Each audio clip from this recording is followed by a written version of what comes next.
Assalomu alaykum.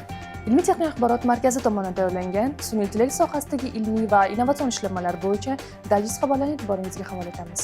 AlphaGenom sun'iy intellekt yordamida genomni tahlil qilmoqda. Google DeepMind yangi sun'iy intellekt vositasi AlphaGenomni taqdim etdi. Ushbu platforma DNK ketma-ketligini tahlil qilib, mutatsiyalarning genlar faoliyatiga ta'sirini aniqlaydi va qaysi gen qachon va qaysi to'qimada faol bo'lishini belgilaydi. AlphaGenom ayniqsa saraton, yurak kasalliklari, avtoimmun buzilishlar va ruhiy salomatlik bilan bog'liq kasalliklarning genetik sabablari ustida ishlashda qo'llaniladi. U genomning 98% kodlanmaydigan qismini ham tahlil qiladi. Bu esa ilgari qora quti deb atalgan murakkab gen regulyatsiyasini tushunishni osonlashtiradi. Shuningdek, AlphaGenom yordamida tadqiqotchilar nerv va jigar kabi hujayralarda eng muhim genlar va mutatsiyalarni aniqlashi mumkin. Xitoy kosmik ma'lumotlarni tahlil qiluvchi AI markazlari yaratadi.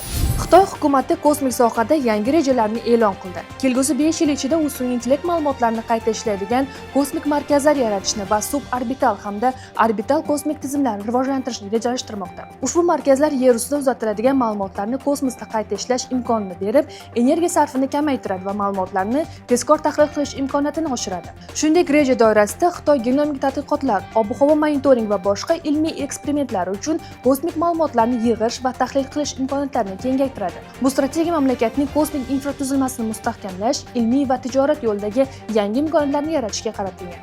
Arktikani o'rganishda sun'iy intellekt yangi imkoniyatlar yaratmoqda. Rossiya olimlari Arktika hududida sun'iy intellekt texnologiyalaridan masofaviy ilmiy tadqiqotlar va geologik izlanishlar uchun foydalanish imkoniyatlarini o'rganmoqda. Murakkab ob-havo sharoitlari va qiyin geografik holatlarni hisobga olgan holda AI yordamida ma'lumotlarni tez va samarali tahlil qilish, resurslarni aniqlash va hududni o'rganish osonlashadi. Sun'iy intellekt geologik tuzilmalar va tabiiy resurslarni aniqlashda, muz qatlamlari harakati, shamol va ob-havo sharoitlarini modellashtirish orqali tadqiqot va logistika jarayonlarini optimallashtirish muhim rol o'ynaydi.